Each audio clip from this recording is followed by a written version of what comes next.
Friends, welcome to the study Sudeep YouTube channel. ನೀವೇನಾದರೂ ನಮ್ಮ ಚಾನಲ್ಗೆ ಹೊಸಬರಾದರೆ ಸಬ್ಸ್ಕ್ರೈಬ್ ಮಾಡಿ, ಲೈಕ್ ಮಾಡಿ ಮತ್ತು ಶೇರ್ ಮಾಡಿ. ಅದೇ ರೀತಿಯಾಗಿ ಪಕ್ಕದಲ್ಲಿರೋ ಬೆಲ್ಲೈಕನನ್ನು ಒಂದ್ಸಲ ಹೊಡೆಯಿರಿ. ನಾವು ಅಪ್ಲೋಡ್ ಮಾಡೋ ವೀಡಿಯೋವನ್ನು ಆದಷ್ಟು ಬೇಗ ನೋಟಿಫಿಕೇಷನ್ ಮುಖಾಂತರ ನೋಡಿಕೊಳ್ಳಿ. ಇವತ್ತಿನ ವೀಡಿಯೋದಲ್ಲಿ ನಾವು ಏಪ್ರಿಲ್ ತಿಂಗಳ 22, 23 ಮತ್ತು 24ರ ಕರೆಂಟ್ ಅಫೇರ್ಸ್ ಬಗ್ಗೆ ಮಾಹಿತಿಯನ್ನು ನೋಡೋಣ. ಮೊದಲನೇ ಪ್ರಶ್ನೆ ಏನಪ್ಪ ಅಂತಂದರೆ, ಮೌಂಟ್ ರಾಗ ಜ್ವಾಲಾಮುಖಿ ಎಲ್ಲಿ ಕಂಡುಬರುತ್ತದೆ ಅಂತಿದೆ. ಇದು ಕಂಡುಬರೋದು ಸರಿಯಾದ ಉತ್ತರ ಇದಕ್ಕೆ ಆಪ್ಷನ್ ಸಿ, ಇಂಡೋನೇಷ್ಯಾ. ಫ್ರೆಂಡ್ಸ್, ಇಂಡೋನೇಷ್ಯಾದ ಸುಲ್ವೆಲ್ಸಿ ದ್ವೀಪ ಪ್ರದೇಶದಲ್ಲಿ ಮೌಂಟ್ ರಾಗಮ್ ಜ್ವಾಲಾಮುಖಿಯ ಕಾರಣದಿಂದ ಈ ಪ್ರದೇಶದಲ್ಲಿ 2100ಕ್ಕೂ ಹೆಚ್ಚು ಜನರನ್ನು ಸುರಕ್ಷಿತ ಸ್ಥಳಕ್ಕೆ ಸ್ಥಳಾಂತರಿಸಲಾಗಿದೆ. ಯಾವುದು? ಮೌಂಟ್ ರಾಗ. ಈ ಜ್ವಾಲಾಮುಖಿಯ ಪರಿಣಾಮ ಸುನಾಮಿ ಸಂಭವಿಸಬಹುದು ಎಂದು ಎಚ್ಚರಿಸಲಾಗಿದೆ. ಈ ಮೌಂಟ್ ರಾಗ ಜ್ವಾಲಾಮುಖಿ ಕಂಡುಬರೋದು ಇಂಡೋನೇಷ್ಯಾದಲ್ಲಿ. ಓಕೆ ಫ್ರೆಂಡ್ಸ್, ಮುಂದಿನ ನ್ಯೂಸನ್ನು ನೋಡೋಣ. ಹಲವಾರು ಕಾರಣಗಳಿಂದ ಸ್ಲೈಡನ್ನು ಮಾಡೋಕ್ಕಾಗಿಲ್ಲ, ಅದಕ್ಕೆ ನೇರವಾಗಿ ಸೀದಾ ನ್ಯೂಸಾಗಿ ನೋಡಿಬಿಡೋಣ. ಇವತ್ತಿನ ನ್ಯೂಸ್ನಲ್ಲಿ ಪ್ರತಿ ವರ್ಷ ಏಪ್ರಿಲ್ 22ರಂದು ಅಂತಾರಾಷ್ಟ್ರೀಯ ಮಾತೃಭೂಮಿ ದಿನವನ್ನು ಆಗಿ ಆಚರಿಸಲಾಗುತ್ತದೆ. ಯಾವಾಗ? ಪ್ರತಿ ವರ್ಷ ಏಪ್ರಿಲ್ 22ರಂದು ಮಾತೃಭೂಮಿ ದಿನವನ್ನು ಆಚರಿಸಲಾಗುತ್ತದೆ. ಈ ವರ್ಷ ಆಚರಿಸುವ ದಿನವು 54ನೇ ಅಂತಾರಾಷ್ಟ್ರೀಯ ಮಾತೃಭೂಮಿ ದಿನವಾಗಿದೆ. ಅದೇ ರೀತಿಯಾಗಿ 2024ರ ಅಂತಾರಾಷ್ಟ್ರೀಯ ಮಾತೃಭೂಮಿಯ ದಿನದ ಧ್ಯೇಯವಾಕ್ಯ ನೋಡೋದಾದರೆ ಪ್ಲ್ಯಾನೆಟ್ ವರ್ಸಸ್ ಪ್ಲಾಸ್ಟಿಕ್. ಅದು ಪ್ಲ್ಯಾನೆಟ್ ವರ್ಸಸ್ ಪ್ಲಾಸ್ಟಿಕ್ ಆಗಿದೆ. ಮುಂದಿನ ನ್ಯೂಸನ್ನು ನೋಡೋಣ. ಮುಂದಿನ ನ್ಯೂಸ್ ನೋಡೋದಾದರೆ, ಹಣಕಾಸು ಸಚಿವಾಲಯದ ಅಡಿಯಲ್ಲಿ ಕಾರ್ಯನಿರ್ವಹಿಸುವ ಸಾರ್ವಜನಿಕ ಉದ್ಯಮಿ ಇಲಾಖೆ ನ್ಯಾಷನಲ್ ಫರ್ಟಿಲೈಜರ್ಸ್ ಲಿಮಿಟೆಡ್ಗೆ ನವರತ್ನ ಸ್ಥಾನಮಾನವನ್ನು ನೀಡಿದೆ. ಯಾವುದಕ್ಕೆ? ನ್ಯಾಷನಲ್ ಫರ್ಟಿಲೈಜರ್ಸ್ ಲಿಮಿಟೆಡ್ಗೆ ನವರತ್ನ ಸ್ಥಾನಮಾನವನ್ನು ಸಿಕ್ಕಿದೆ. ಇದು ಮೊದಲು ಮಿನಿರತ್ನ 1 ಸ್ಥಾನಮಾನವನ್ನು ಹೊಂದಿತ್ತು. ಅದೇ ರೀತಿಯಾಗಿ ನ್ಯಾಷನಲ್ ಫರ್ಟಿಲೈಜರ್ಸ್ ಲಿಮಿಟೆಡು ಅದರ ಬಗ್ಗೆಯನ್ನು ನೋಡೋದಾದರೆ ಅದು ಸ್ಥಾಪನೆಯಾಗಿದ್ದು 1974ರಲ್ಲಿ. ಎಷ್ಟು? 1974ರಲ್ಲಿ ನ್ಯಾಷನಲ್ ಫರ್ಟಿಲೈಜರ್ಸ್ ಲಿಮಿಟೆಡ್ ಸ್ಥಾಪನೆಯಾಗಿದೆ. ಅದರ ಕೇಂದ್ರ ಕಚೇರಿ ಬಂದುಬಿಟ್ಟು ನೋಯ್ಡಾದಲ್ಲಿದೆ. ಈ ನೋಯ್ಡಾ ಕಂಡುಬರುವುದು ಉತ್ತರ ಪ್ರದೇಶ್. ಇಲ್ಲಿ ಉತ್ತರ ಪ್ರದೇಶದಲ್ಲಿ ನೋಯ್ಡಾ ಕಂಡುಬರುತ್ತದೆ. ಅದೇ ರೀತಿಯಾಗಿ ಮುಂದಿನ ನ್ಯೂಸನ್ನು ನೋಡೋಣ. ಭಾರತೀಯ ರಿಸರ್ವ್ ಬ್ಯಾಂಕ್ನ RBI ಅಥವಾ deputy governor T. Ravi Shankar ಅವರ ಸೇವಾವಧಿಯನ್ನು ಕೇಂದ್ರ ಸರ್ಕಾರವು 1 ವರ್ಷ ವಿಸ್ತರಿಸಿದೆ. ಯಾರ್ದು? ಟಿ. ರವಿ. ಇದು BA ಆದ ನೋಡಿ ಫ್ರೆಂಡ್ಸ್. ಈ ರವಿ ಶಂಕರ್ ಅವರ ಸೇವಾವಧಿಯನ್ನು ಕೇಂದ್ರ ಸರ್ಕಾರ 1 ವರ್ಷದವರೆಗೆ ವಿಸ್ತರಿಸಿದೆ. 2021ರ ಮೇ ತಿಂಗಳಿನಲ್ಲಿ 3 ವರ್ಷದ ಅವಧಿಗೆ ಶಂಕರ್ ಅವರು ಡೆಪ್ಯೂಟಿ ಗವರ್ನರ್ ಆಗಿ ನೇಮಕವಾಗಿದ್ದರು. ಅವರು ಸೇವಾವಧಿಯು ಶೀಘ್ರವೇ ಅಂತ್ಯಗೊಳ್ಳಲಿದೆ, ಹಾಗಾಗಿ ಮುಂಬರುವ ಮೇ ತಿಂಗಳಿಂದ ಅನ್ವಯವಾಗುವಂತೆ ವಿಸ್ತರಿಸಿದೆ. ಇದನ್ನು RBI ತಿಳಿಸಿದೆ. ಯಾರು? ಟಿ. ರವಿ ಶಂಕರ್ ಅವರ ಸೇವಾವಧಿಯನ್ನು 1 ವರ್ಷ ವಿಸ್ತರಿಸಲಾಗಿದೆ. RBI ಬಗ್ಗೆ ನಿಮಗೆ ಆಲ್ರೆಡಿ ಕಳೆದ ತರಗತಿಯಲ್ಲಿ ನೀಡಲಾಗಿದೆ. ಮುಂದಿನ ದಿನಗಳ ಹೆಚ್ಚಿನ ಮಾಹಿತಿಯನ್ನು ನೋಡೋಣ ಫ್ರೆಂಡ್ಸ್. ಮುಂದಿನ ನ್ಯೂಸ್ ನೋಡೋದಾದರೆ, ಗಂಟು ಮೂಟೆ ಖ್ಯಾತಿಯ ನಿರ್ದೇಶಕಿ ರೂಪಾ ರಾವ್ ನಿರ್ಮಾಣದ ಸಹದೇವ್ ಕೆಲವಡಿ ನಿರ್ದೇಶನದ ಕೆಂಡ ಚಿತ್ರವು ದೆಹಲಿಯಲ್ಲಿ ನಡೆಯಲಿರುವ ಪ್ರತಿಷ್ಠಿತ 14ನೇ ದಾದಾ ಸಾಹೇಬ್ ಫಾಲ್ಕೆ ಫಿಲ್ಮ್ ಫೆಸ್ಟಿವಲ್ಗೆ ಆಯ್ಕೆಯಾಗಿದೆ. ಯಾವುದು? ಕೆಂಡ ಚಿತ್ರ. ಇದರ ನಿರ್ದೇಶಕಿ ಯಾರಪ್ಪ ಅಂದರೆ ರೂಪಾ ರಾವ್ ಆಗಿದ್ದಾರೆ. ಅದೇ ರೀತಿಯಾಗಿ ಇದು 14ನೇ ದಾದಾ ಸಾಹೇಬ್ ಫಾಲ್ಕೆ ಪ್ರಶಸ್ತಿಗೆ ಫಿಲ್ಮ್ ಫೆಸ್ಟಿವಲ್ಗೆ ಆಯ್ಕೆಯಾಗಿದೆ. ಇದು ಏಪ್ರಿಲ್ 30ರಂದು ಫಿಲ್ಮ್ ಫೆಸ್ಟಿವಲ್ ನಡೆಯಲಿದೆ. ದಾದಾ ಸಾಹೇಬ್ ಫಾಲ್ಕೆ ಪ್ರಶಸ್ತಿ ಬಗ್ಗೆ ಮಾಹಿತಿ ನೋಡೋದಾದರೆ, ದಾದಾ ಸಾಹೇಬ್ ಫಾಲ್ಕೆ ಪ್ರಶಸ್ತಿ ಇದು ಮೊದಲು ಪ್ರಶಸ್ತಿ ನೀಡಲಾಗಿದೆ ಯಾವಪ್ಪ ಅಂತಂದರೆ 1969ರಲ್ಲಿ ಇದನ್ನು ಮೊದಲ ಪ್ರಶಸ್ತಿಯನ್ನು ನೀಡಲಾಗಿದೆ. ಮೊದಲ ವಿಜೇತರು ಯಾರಪ್ಪ ಅಂತಂದರೆ ಮೊದಲ ವಿಜೇತರು ದಾದಾ ಸಾಹೇಬ್ ಫಾಲ್ಕೆ ಪ್ರಶಸ್ತಿ ಪಡೆದ ಮೊದಲ ವಿಜೇತರು ದೇವಿಕಾ ರಾಣಿ. ಅದೇ ರೀತಿಯಾಗಿ ಇತ್ತೀಚಿನ ವಿಜೇತರು ನೋಡೋದಾದರೆ ವಹೀದಾ ರೆಹಮಾನ್, ಇವರಿಗೆ 2021ರಲ್ಲಿ ನೀಡಲಾಗಿದೆ. ದಾದಾ ಸಾಹೇಬ್ ಫಾಲ್ಕೆ ಪ್ರಶಸ್ತಿಯನ್ನು ಪಡೆಯುವ ಸಿನಿಮಾ ಕ್ಷೇತ್ರದಲ್ಲಿ ಭಾರತದ ಅತ್ಯುನ್ನತ ಪ್ರಶಸ್ತಿಯಾಗಿದೆ ಅದು. ಯಾವುದು? ದಾದಾ ಸಾಹೇಬ್ ಫಾಲ್ಕೆ ಪ್ರಶಸ್ತಿ.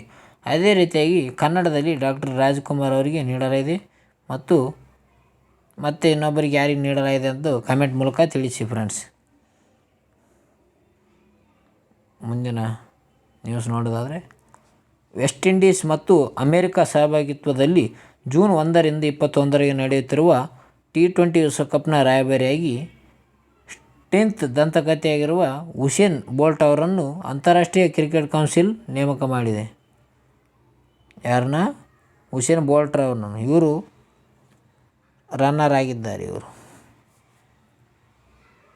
ಅದೇ ರೀತಿಯಾಗಿ ಜಮೈಕಾದ ಬೋಲ್ಟ್ ಅವರು 2008ರ ಬೀಜಿಂಗ್ ಒಲಿಂಪಿಕ್ಸ್ನಲ್ಲಿ 100 ಮೀಟರ್, 200 ಮೀಟರ್ ಮತ್ತು 4x100 ಮೀಟರ್ ಓಟಗಳಲ್ಲಿ ಪೂರೈಸಿ ವಿಶ್ವ ದಾಖಲೆ ನಿರ್ಮಿಸಿದ್ದರು. ಯಾರು? ಉಸೇನ್ ಬೋಲ್ಟ್ ಅವರು. ಇವರು ಜಮೈಕಾ ದೇಶಕ್ಕೆ ಸಂಬಂಧಿಸಿದ್ದಾರೆ.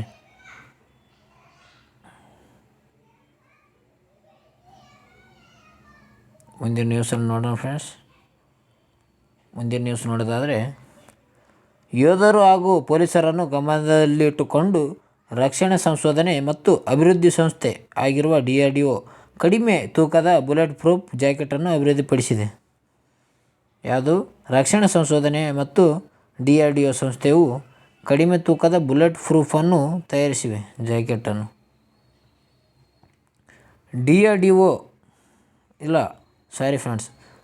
RDO ದ ಡಿಫೆನ್ಸ್ ಮೆಟೀರಿಯಲ್ ಮತ್ತು stores research and development establishment Kanpur ಘಟಕವು ಇದನ್ನು ಅಭಿವೃದ್ಧಿಪಡಿಸಿದೆ. ಯಾವುದು? ಕಾನ್ಪುರ್ ಘಟಕ, ಎಸ್ಟಾಬ್ಲಿಷ್ಮೆಂಟ್ ಕಾನ್ಪುರ್ ಘಟಕ. ಇದು ಚಂಡೀಗಢದ ಟರ್ಮಿನಲ್ನಲ್ಲಿ ಬ್ಯಾಲಿಸ್ಟಿಕ್ ಸಂಶೋಧನಾ ಪ್ರಯೋಗಾಲಯದಲ್ಲಿ ಯಶಸ್ವಿಯಾಗಿ ಪರೀಕ್ಷಿಸಲಾಗಿದೆ. ಅದೇ ರೀತಿಯಾಗಿ DRDO ಇದುವರೆಗೂ ಅಭಿವೃದ್ಧಿಪಡಿಸಿದ ಅತಿ ಹಗುರ ಬುಲೆಟ್ ಪ್ರೂಫ್ ಜಾಕೆಟ್ ಇದಾಗಿದೆ. DRDO ಬಗ್ಗೆ ಮಾಹಿತಿಯನ್ನು ನೋಡೋದಾದರೆ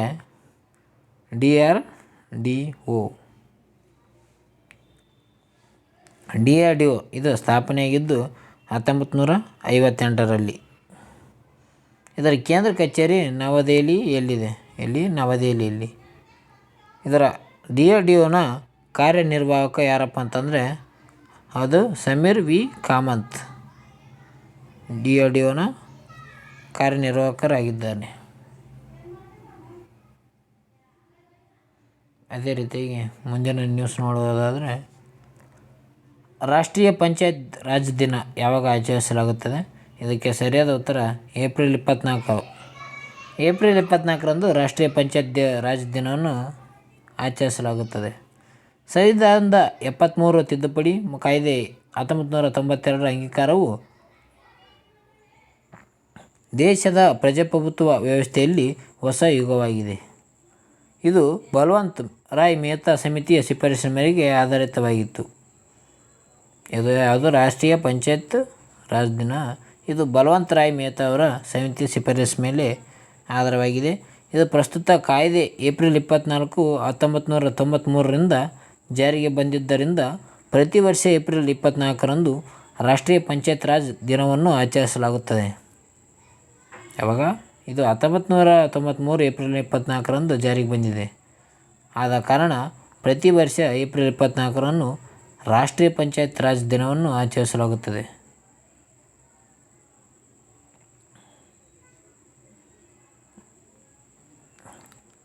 ಇವತ್ತಿನ ಒನ್ಲೈನರ್ ಬಗ್ಗೆ ನೋಡೋಣ ಫ್ರೆಂಡ್ಸ್.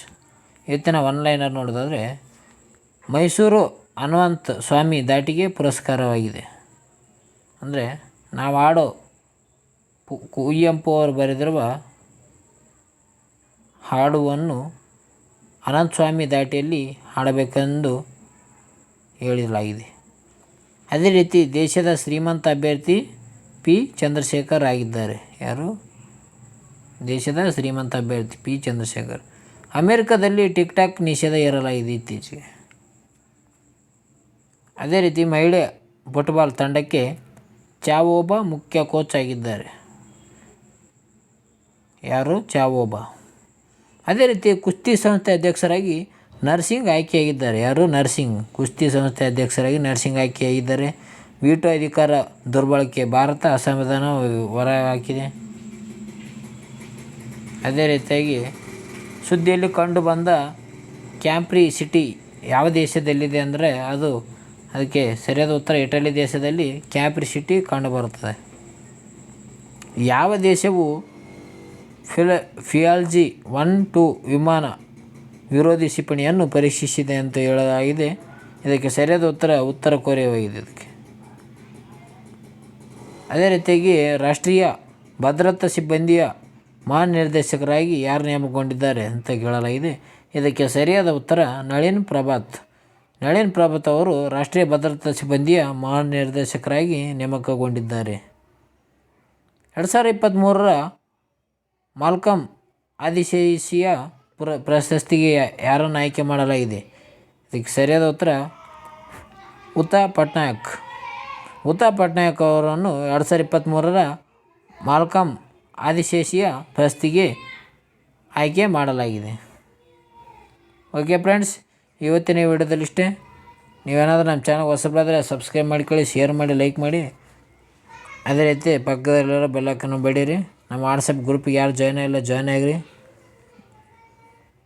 ಅದೇ ರೀತಿ ನಾವು ಅಪ್ಲೋಡ್ ಮಾಡೋ ವೀಡಿಯೋನು ಎಲ್ಲ ನೋಡಿಕೊಳ್ಳಿ ಫ್ರೆಂಡ್ಸ್.